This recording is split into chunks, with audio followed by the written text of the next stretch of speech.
So my parents divorced right when I was probably like 6 or 7, and my divorce that happened with me was not very amicable, nice at all. It was terrible. What was it like for you though as a kid? Because there's lots of kids out there who this is a very common thing now. Divorces, like the divorce rates in the United States are like 60% plus.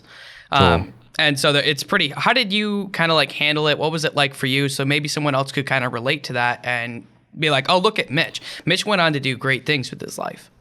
Sure. I mean, the thing is that like, the reason why I say it wasn't really that bad a breakup was because he just was there and then he wasn't, and that was it. There was no like plate throwing or tantrums or huge arguments. He was just gone. It was not there anymore. So I'd say a lot of the difficulty came in having to sort of adjust to that. I think Dad was the primary, the discipline provider in the household. And Mum, who at multiple points over her life suffered with sort of thyroid disease, spent a lot of time at home and did a lot of, raising myself and my brother. So we had to adjust a lot. I think we all slept in the same room for about 3 months, just, because obviously we, were leaning on each other a hell of a lot. And for me, it was kind of hard because I had to grow up pretty fast, as you can imagine.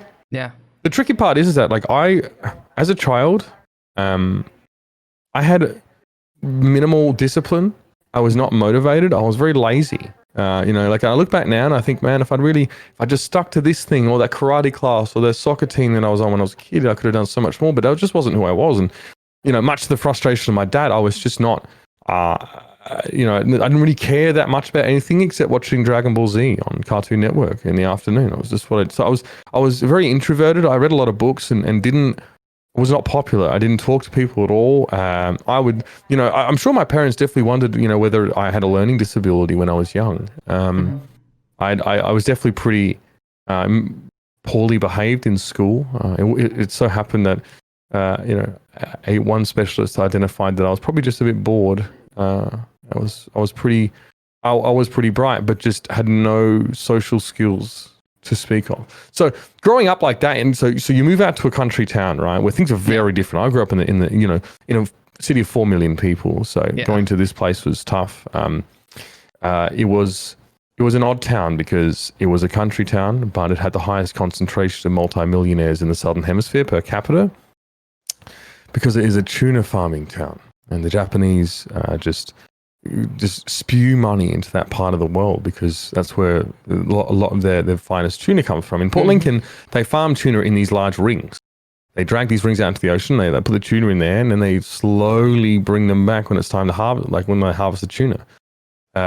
So it's absolutely a lucrative business. My stepfather was a captain of one of the boats that, he was, now he lectures about it, but he was involved in that industry. So I had to somehow I had to go to a new school where I already had like god awful people skills.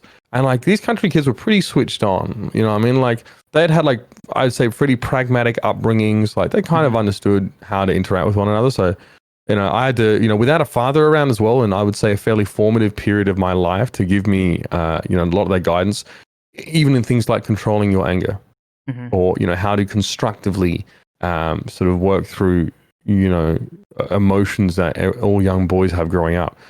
My mother had to try and do that for him, which is obviously a very, very difficult job with 2 young boys that are just starting to go through puberty and grow up. So credit to her, but it was super brutal. Yeah, honestly, I'll be honest. I was there for 7 years. I was fourth grade. I would say 4th grade to 11th grade, and I had some friends, but by and large, it was a fairly difficult period because I didn't ever really fit in. I never really got it until I left.